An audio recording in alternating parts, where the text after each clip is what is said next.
I am a living witness that everything works together for your good. Every moment in my life has worked together for my good. And as I sit here now, I completely and utterly understand that. People look at the now and they don't look at what I went through. And if you miss the through and look at the now, you tend to sometimes find yourself in envy of it or jealous of it. But if you look at the struggle and the walk, and it was very, very difficult. I'm born into this chaos and this hell between the two of them because they were just both very, very wounded people. And they were trying to raise a wounded child. My father had been abused since he was a kid, so he would beat my mother, he would beat me. He was just a man who was very, very violent and dark. But for a boy child, a man child, to watch his mother being beaten and belittled, it was really, really hard. So I went under the house, put some wood up in between some of the pillars, and built this little safe place for me. And I painted it blue, and I would sit in this room, and I would let my imagination take me to other places. I would just be somewhere running through grass and trees while I'm listening to all of the pain and all of the heartache up above me in the floorboards. So it was a very difficult time coming through that, and then growing up in New Orleans and having friends during the 80s when there was an AIDS epidemic, and we would go to church, and every Sunday someone would die. Wow. I would go to school and someone would be murdered. Every day we'd go to school and one of his classmates was murdered. I didn't think I was going to live to see 30 because everybody that I had known was either in jail or they had died. Wow.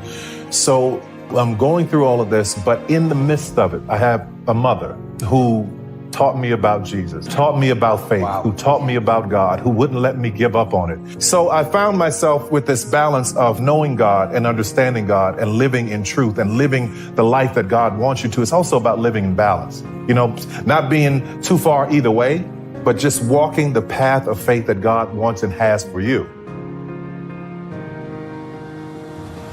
I started doing this play after watching the Oprah Winfrey show. She said it was cathartic to write things down. Now, I didn't know what cathartic meant, so I had to go find a dictionary. And I started writing things down in this journal, and I was using different characters' names because if someone found it, I didn't want them to know that I had been through the things that I was talking about. I was talking about adult survivors of child abuse at the time. So in 1993 or so, I moved to Atlanta. I decided to put the play up, worked, saved money. My tax returns from H&R Block, did everything I could to put this show up.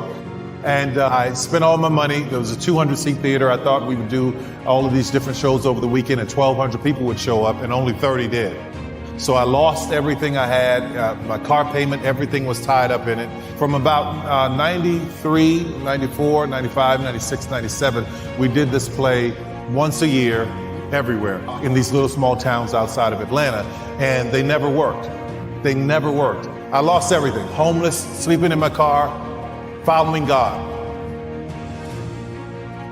So 7 years of that, of struggling, homeless, and I would get a job in between. I'd go to work and I'd work, and then I get a call from a promoter saying, we got an opportunity to do a show over here in South Carolina. You want to do it? I go to my boss and say, listen, I'm going to need some time off to go rehearse. They said, you want 2 weeks off and you only been working here 2 weeks? So I go to my desk and I pray. I said, okay, God, am I supposed to do this? And I'd hear this voice as clear as day say, quit.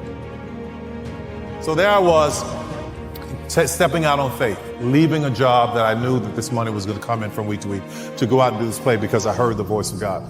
So I remember every time I'd go out to do the show, it wouldn't work. It wasn't successful. And I'm like, God, I know you told me to do this. And when I'd pray, I'd hear nothing. That same voice that said, quit, I heard nothing, which was a very difficult time for me. And I'm angry because all those years, those 7 years of me trying to get this play up, nothing was happening.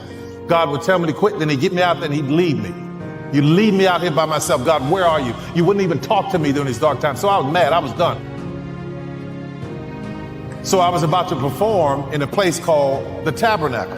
I go out, do the show, and I'm driving there, and there's a hurricane headed toward Spartanburg. Hurricane. I go and I do the show, and I'm complaining all the way. I'm there putting on my makeup, getting ready to play the old man Joe, and I got attitude. I'm just mad. I'm upset. I'm like, I don't want to do this. And I hear that voice, that one that told me to quit, say, shut up. And he said, get up and look out the window. I got up and looked out of this little dusty window. And there was a line around the corner trying to get in the building. And the place sold out over and over and over again. And I said, God, where were you in all those times? He said, I was proving you to see that you would honor this, that you would do the right thing with it,